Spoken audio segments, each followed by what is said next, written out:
Hi, my name is Megan Griffith, author of Recovering from Mental Illness here on HealthyPlace, and today I want to talk a little bit about why things get worse before they get better, because that's something you hear a lot, but it's not something I totally understood until recently. So in my head, I guess I thought things get worse before they get better because, you're finally addressing these problems in your life, and in the past maybe you've been avoiding them or repressing them or just like not dealing with them, at least not in your head. You've been processing them outward. So to me, when I heard like it gets worse before it gets better, I sort of thought like, okay, I'll be sad because I'll be realizing these things about my life, but then I'll be able to move on and move forward. And anyone who is going through the recovery process knows that it is not this simple at all. I actually was having a conversation with my therapist recently about having so many more intrusive thoughts I don't want to be having at all, thoughts that completely freak me out. And she was quiet for a minute, and I was really nervous. She was like, gonna think I was insane. And she was like, wow, you really are doing the work, aren't you? And I was like, what are you talking about? And she was telling me like, look, that's your brain fighting you. You are doing the work. You are changing the way your brain naturally wants to think. And to keep you from doing that, your brain is firing off all of these intrusive thoughts, all these negative things that are meant to drag you back to your old normal, which, wasn't healthy or isn't healthy. I'm not out of it yet.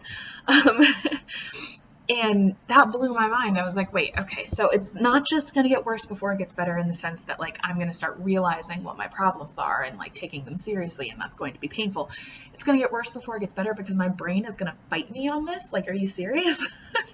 And that just didn't occur to me. And it was very validating to hear her say that, because I was like, I'm working so hard in therapy. I'm working so hard in my daily life. Like, why am I feeling so much worse all of a sudden? Like, I feel horrible, and it's getting harder to function on a daily basis, not easier.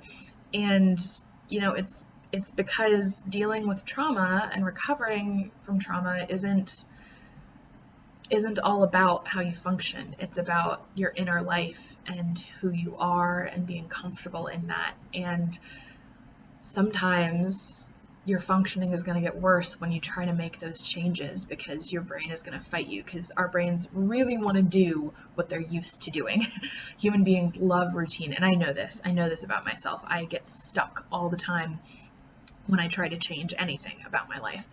So, but I didn't think about it in this context at all, and I didn't think it could make certain symptoms worse. I thought I would just feel bad. I didn't realize it was going to make me exhausted and make me have more intrusive thoughts and all this other stuff. So I just wanted to share with you guys because I didn't know any of this, and I want to make sure that other people know that this is apparently pretty normal and okay, and it does get worse before it gets better, but then it gets better. So keep pushing through. You're doing the good work.